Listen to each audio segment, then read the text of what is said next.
সেখানে সংঘর্ষ বিরতি চুক্তি লঙ্ঘন, বাড়ানো হলো পুঞ্চের নিরাপত্তা, মোড়ে মোড়ে চলছে নাকা চেকিং, প্রত্যেকটি গাড়ি থামিয়ে চলছে তল্লাশি করছে জম্মু কাশ্মীরের পুলিশ। আরো একবার জানাবো আপনাদেরকে এই মুহূর্তে যে আপডেট, গতকালকের পর আজ ফের পুঞ্চে সীমান্ত বিরতি চুক্তি লঙ্ঘন, বাড়ানো হলো পুঞ্চের নিরাপত্তা ব্যবস্থা, মোড়ে মোড়ে চলছে নাকা চেকিং, প্রতিটি গাড়ি থামিয়ে চলছে তল্লাশি জম্মু কাশ্মীর পুলিশের।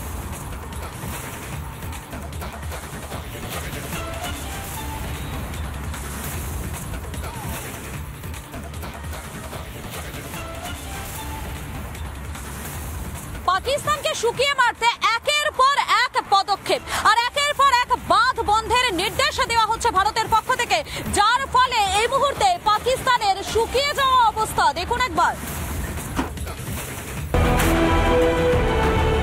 যেমন কথা তেমন কাজ, ভারতের সঙ্গে শত্রুতা করার ফল এবার তিলে তিলে ভোগ করবে পাকিস্তান। এক ফোঁটা জল চাইবে, কিন্তু সেটাও পাবে না ইসলামাবাদ।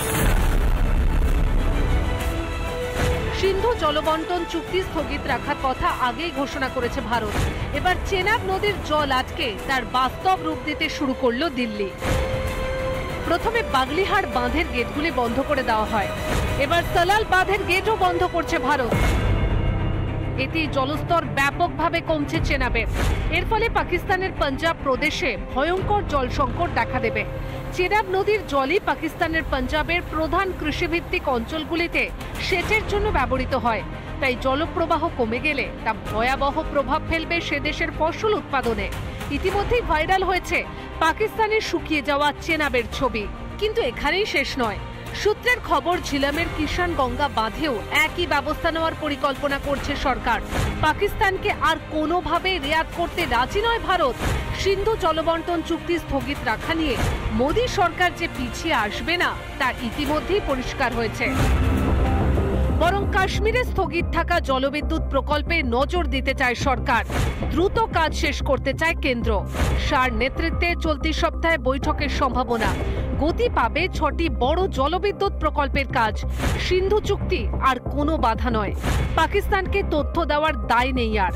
10,000 মেগাওয়াট বিদ্যুৎ উৎপাদনের সম্ভাবনা। তাছাড়া সেচে বিরাট অগ্রগতির সম্ভাবনা উপত্যকায়। এদিকে সিন্ধুর জল বন্ধ হতেই ছটপটানি বেড়ে যাচ্ছে পাকিস্তানের। ফের হাস্যকর আস্ফালন উড়ে আসছে সীমান্তের ওপার থেকে।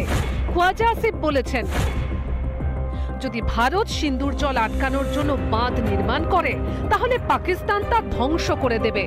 এমন কোনো প্রচেষ্টাকে ভারতের আগ্রাসন হিসেবে দেখবে পাকিস্তান। আসলে সিন্ধুর জল বন্ধ হলে পাকিস্তানের জল সরবরাহ ব্যবস্থাটাই ভেঙে পড়বে। শুকিয়ে মারা যাবে সে দেশের বিরাট অংশ। ভাতে মরবে পাকিস্তান। তাই এত ছটপটানি শাহবাজ শরীফ, খোয়াজা আসিফদের। রিপাবলিক বাংলা।